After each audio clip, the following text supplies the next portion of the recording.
Hello and welcome. So today, we're not just going to talk about a book or a set of ideas. Think of our time together more like a guided exploration, a kind of therapeutic session where the goal is to pick up some real tools for self-understanding and, well, for growth. I love this quote from Galileo because it perfectly sets the stage for what we're doing here. My job isn't to tell you who you are or what to do. It's really just to provide a bit of a framework, a mirror, so you can discover the truth that honestly is already inside of you.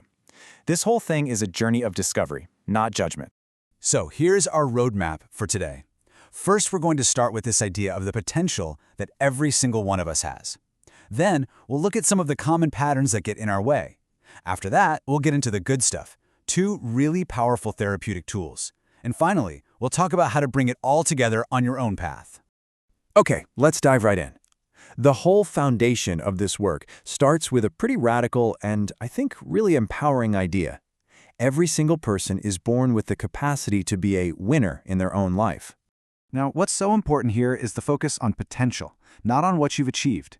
This has nothing to do with your job title or your bank account. It's about recognizing that your factory setting, your baseline, is to be significant, creative, and aware. That's who you are at your core. So we have to completely redefine this word winner. In this context, it has absolutely nothing to do with beating someone else. It's not a competition. It's all about authenticity.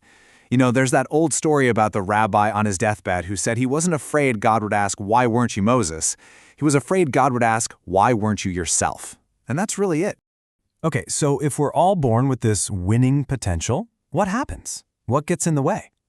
Well, the next step in any kind of real therapeutic work is to start recognizing the patterns that cover up that authentic self. So let's contrast these two ways of being just to get a clearer picture. This chart just lays it out so clearly. On one side, you have the winner, who's authentic, lives in the present, takes responsibility. On the other side, you have the loser script, and that involves more play acting, getting stuck in the past or the future, and of course, blaming others. Just take a look, and without any judgment, just notice which column feels a little more familiar to you right now. This is a big one, the if-only script. This is the mindset that keeps us chained to the past, always looking over our shoulder at what could have been. And what it really is a way of avoiding responsibility for our own happiness in the here and now. And here's the other side of that same coin, the when script. This is the fairy tale that one day some magical thing will happen and then our real life will begin. But both of these scripts, if only and when, do the exact same thing. They rob us of the present moment, which is the only place we can actually live. Now, just recognizing these scripts is a huge first step. Seriously, awareness is massive. But it's not always enough, is it? So now we get to pivot from just looking at the problem to exploring the practical, therapeutic tools that can actually create change. We're going to look at two really powerful but different approaches. First, Gestalt therapy, which is amazing for helping us integrate all the different parts of ourselves on a deep emotional level. And second, transactional analysis, which gives us a more rational, kind of logical framework for understanding why we do what we do. Let's start with Gestalt. The word Gestalt is German, and it basically means an organized whole. And that's the entire goal of this therapy, to help us feel whole again. So here's the thing. Most of us walk around having disowned certain parts of ourselves, right? The part that's angry, the part that's sad, the part that's incredibly joyful. We push them away because we think they're unacceptable. Gestalt work is all about inviting all those pieces back to the table, reclaiming them and realizing they are all a part of you. And this, right here, is the core of psychological maturity. It's the journey of discovering that the approval, the permission, the strength that you're always looking for from other people, well, you can actually learn to give it to yourself. You find out that you have what you need right inside you. So, how do we actually do this? Well, one of the classic Gestalt techniques is called the double chair.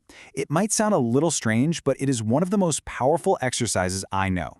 You literally set up a dialogue between two parts of yourself, giving a voice to an internal conflict that's usually just rattling around in your head. And this dialogue from a real case study just shows it perfectly. A teacher who only saw herself as nice and helpful used this technique to finally talk to her angry self. And for the first time, she could actually hear and feel the anger that she had denied for years, but that everyone else around her could see. That's the moment of insight. That's when things start to shift. Okay, so to go along with that deep emotional work, let's look at another tool. Where Gestalt is about feeling our way to wholeness, transactional analysis, or TA, gives us a cognitive map, a way to think our way to clarity. You know, TA is built on this deep respect for you, the individual. It's a thinking person's therapy. The core belief is that you are smart enough to understand your own psychology, and that once you have a clear framework, you can make new, better decisions for yourself. TA gives us this brilliantly simple model with 3 parts, or ego states. You got the parent, which is all the rules and shoulds you were taught. You have the child, which is all your feelings, your creativity, your fun. And then you have the adult, which is your rational, here and now thinking self. Just asking yourself, which part of me is talking right now, can be a complete game changer.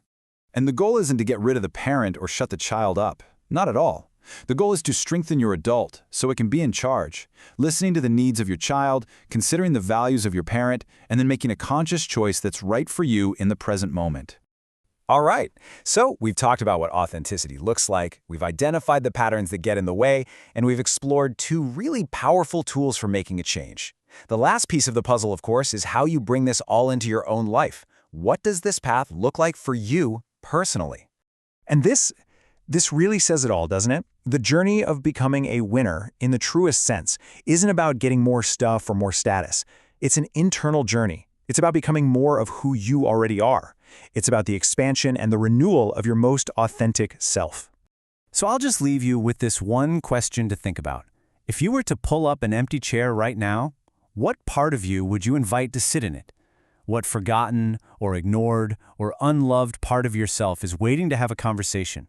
Because that's where the journey to wholeness really begins, with that first courageous dialogue.